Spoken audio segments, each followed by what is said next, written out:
Assalamualaikum warahmatullahi wabarakatuh. Bismillahirrahmanirrahim.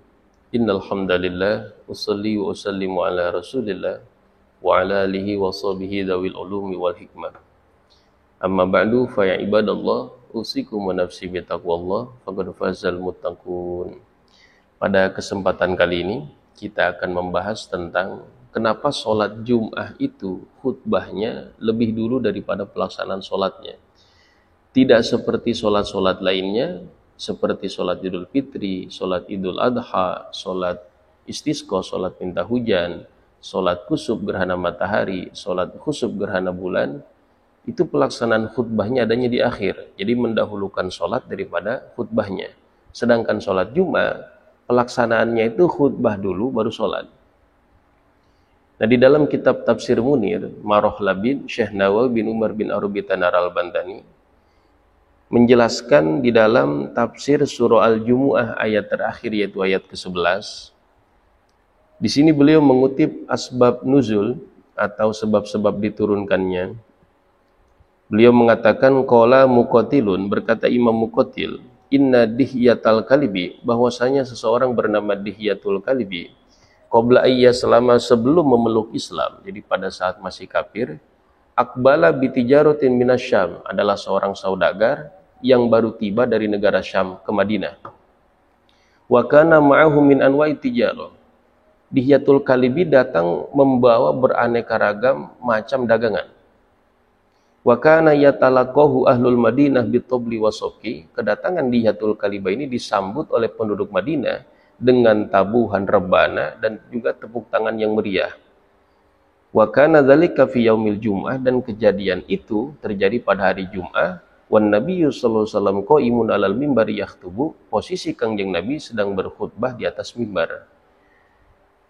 Fa kharaja an-nasu ilaihi wa taraku an-nabiyya sallallahu alaihi wasallam. Lalu para sahabat, sebagian besar dari para sahabat meninggalkan Kangjeng Nabi yang sedang berkhutbah, lebih memilih keluar untuk menyambut kedatangan Dihyatul Kalibi. Walam yabqa illa isna asyara rajulan, yang tersisa hanya 12 orang saja. Au aqalla kasamaniyatin, atau lebih sedikit seperti 8 orang, au aktsara ka'arba'ina, atau lebih banyak seperti 40 orang. Nah, jadi bilangan inilah 12, 8, 40 yang menjadi perbedaan pendapat antar madhab di dalam masalah jumlah minimal berjamaah sholat Jum'ah. Jadi kita tahu sholat Jum'ah ini tidak sah dilaksanakan tanpa berjamaah. Jadi harus diberjamaahkan. Dan berjamaahnya pun tidak sah hanya satu orang makmum saja. Jadi harus minimal 8 atau 12 atau 40. Lalu kemudian madhab Syafi'i, pendapat kaul jadid Imam Syafi'i lebih memilih angka 40. Artinya bila mana penduduk kampung sudah mencapai 40 orang yang wajib sholat Jum'ahnya, artinya laki-laki, merdeka, dan penduduk setempat, maka wajiblah bagi mereka untuk mendirikan sholat Jum'ah. Jadi bilangan ini 12, 8, dan 40 yang menjadi perbedaan. Dan ini nanti ada sebabnya kenapa sampai ada 12, 8, dan 40. Pakola, kemudian Kangjeng Nabi sallallahu alaihi wasallam berkata, laula haula ila sawamat lahumul hijaro. Andaikan tidak ada orang yang setia menemaniku mendengarkan khutbah, yaitu yang 12 atau yang 8 atau yang 40, kata Kangjeng Nabi, pasti yang di luar sana akan ditimpakan siksaan oleh Allah berupa ditimpah batu besar. Jadi alhamdulillahnya ada sahabat-sahabat Nabi yang walaupun jumlahnya sedikit tetap setia mendengarkan khutbahnya Kangjeng Nabi. Ini berkah daripada ibadah. Jadi itu pun terjadi. Apabila satu kampung masih ada ulamanya, satu kampung masih ada santrinya, masih ada ahli ibadahnya, musola-musola, masjid-masjid, masih ada sholat berjamaahnya, maka insya Allah tidak akan menimpakan siksaan kepada kampung tersebut. Ini adalah berkah ataupun keistimewaan yang memang Allah berikan kepada hamba-hamba Allah yang senantiasa beribadah kepada Allah Subhanahu wa taala. Dengan berkah ibadah tersebut, yang harusnya yang lainnya mendapatkan siksaan, tapi dipending oleh Gusti Allah atau tidak diberikan siksaan dikarenakan berkahnya orang-orang yang beribadah tadi. Kemudian wa nuzilat hadhil ayatu, diturunkanlah ayat ini. A'udzubillahi minasyaitonirrajim. وَإِذَا رَأَوْا تِجَارَةً أَوْ لَهْوًا انفَضُّوا إِلَيْهَا وَتَرَكُوكَ قَائِمًا قُلْ مَا عِندَ اللَّهِ خَيْرٌ مِنَ اللَّهْوِ وَمِنَ التِّجَارَةِ وَاللَّهُ خَيْرُ الرَّازِقِينَ.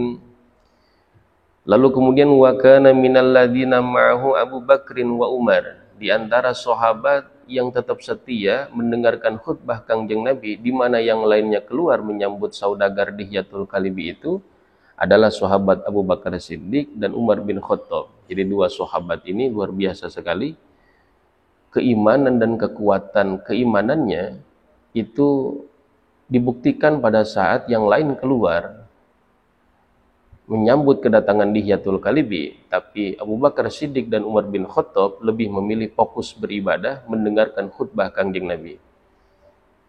Qala Qatadatu, kemudian Imam Qatadah berkata, fa'alu dzalika salasa marrat. Ternyata kejadian ini bukan hanya satu kali, bahkan terulang sebanyak 3 kali.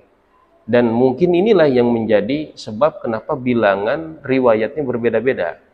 Karena kejadiannya 3 kali. Jadi bisa jadi pada Jum'ah yang pertama sahabat yang tersisa di masjid hanya 8 orang. Pada Jum'ah yang kedua, sahabat yang tersisa di masjid hanya 12 orang. Pada Jum'ah ketiga, itu sahabat yang tersisa hanya 40 orang. Nah, oleh karena itu, mazhab Syafi'i lebih memilih kepada bilangan yang 40. Artinya, bisa sah sholat Jum'ah apabila dilaksanakan minimal berjamaahnya oleh 40 orang. Nah, jadi, terdapat perbedaan pendapat ya di dalam perspektif fikih tentang masalah jumlah sahnya pelaksanaan sholat Jum'ah ini. Sebagaimana memang keterangan riwayatnya berbeda-beda, 8, 12, dan 40. Tapi sekali lagi patut digarisbawahi dalam mazhab Syafi'i itu ditetapkan haruslah 40 orang. Jadi bila penduduk kampung sudah mencapai bilangan 40 orang, maka mereka diwajibkan untuk melaksanakan sholat Jum'ah bagi laki-laki, merdeka, dan mustautin penduduk setempat. Lalu kemudian waqala Muqatilun, berkata Imam Muqatil bin Hibban, karena Rasulullah SAW yusolli al-jumu'ata qoblal khutbah kal-idaini. Dahulu Rasulullah SAW itu sholat Jum'ahnya, sholat dulu baru khutbah. Nah jadi pada saat Kangjeng Nabi ditinggal oleh para sahabat yang lebih memilih menyambut saudagar Dihyatul Kalibi, meninggalkan Kangjeng Nabi yang sedang berkhutbah, ini setelah melaksanakan sholat Jum'ah. Jadi Kangjeng Nabi Jum'ah dulu, kemudian baru melaksanakan khutbah. Kal-Ida ini seperti pelaksanaan sholat Hari Raya Idul Fitri dan Idul Adha. Kemudian, falamma kharajan nasu liqudumi Dihya, ketika sebanyak 3 kali sahabat lebih memilih keluar menyambut Dihyatul Kalibi meninggalkan Kangjeng Nabi yang sedang berkhutbah, wa dhannu annahu laisa fi tarkil khutbah syai'un minal ismi, dan mereka menyangka sahabat-sahabat yang keluar dari masjid menuju menyambut Dihyatul Kalibi ini, mereka menyangka tidak berdosa meninggalkan khutbah. Jadi mereka belum punya sangkaan bahwasanya khutbah itu adalah bagian dari syarat sahnya Jum'ah.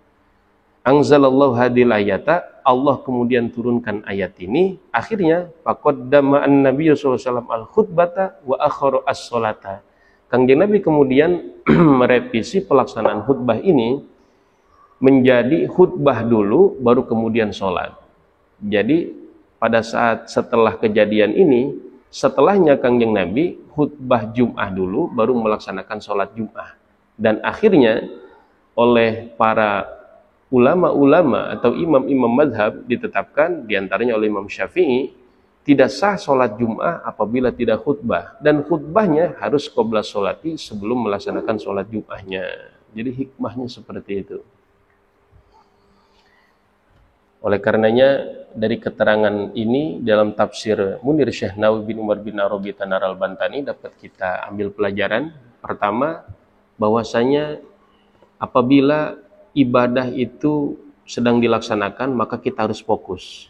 Sekalipun ada hal lain yang lebih menguntungkan secara pandangan duniawi seperti saudagar tadi, tetap ibadah itu harus menjadi prioritas utama. Karena Allah siapkan pahala yang luar biasa bagi orang yang lebih memprioritaskan ibadah dibandingkan kepentingan-kepentingan dunia. Yang kedua, sosok orang-orang yang sedang beribadah itu membawa keberkahan bagi yang lain. Dibuktikan Allah Subhanahu wa taala tidak jadi menimpakan azabnya ataupun siksaannya kepada orang-orang yang keluar khutbah tersebut dikarenakan masih ada sahabat-sahabat yang menemani Kangjeng Nabi mendengarkan khutbah Kangjeng Nabi di dalam Masjid Nabawi yang jumlahnya 8 atau 12 dan juga 40. Ini adalah berkah dari ibadah, berkah dari orang-orang soleh. Karenanya bila di dalam satu kampung terdapat ulama yang mengamalkan ilmunya, terdapat santri yang sedang mengaji, terdapat musola-musola yang didirikan sholat berjamaah, masjid-masjid yang tidak sepi dari berjamaah dan juga taklim pengajian, maka disitulah kampung tersebut Allah akan berikan keberkahan, dan keberkahannya menyeluruh. Keberkahannya menyeluruh bukan hanya kepada yang ahli ibadah, juga kepada orang-orang yang tidak beribadah pun mendapatkan penundaan, siksaan ataupun azab dari Allah yang harusnya mereka sudah disiksa oleh Allah karena memang tidak beribadah. Dengan berkah para ulama, berkah para santri, berkah ilmu yang diamalkan, berkah ibadah yang dilaksanakan, mereka ditunda siksaannya. Jadi mudah-mudahan keterangan ini dapat kita ambil manfaat, dan sekali lagi mudah-mudahan kita selalu memprioritaskan ibadah daripada dunia agar senantiasa Allah cinta kepada kita. Bila Allah sudah cinta kepada kita, maka seluruh kebutuhan kita akan dicukupi oleh Allah Subhanahu wa taala, apalagi di dalam urusan sholat. Mudah-mudahan ada manfaatnya. Hadanallahu wa yakum ajmain. Wallahu a'lam bishawab. Assalamualaikum warahmatullahi wabarakatuh.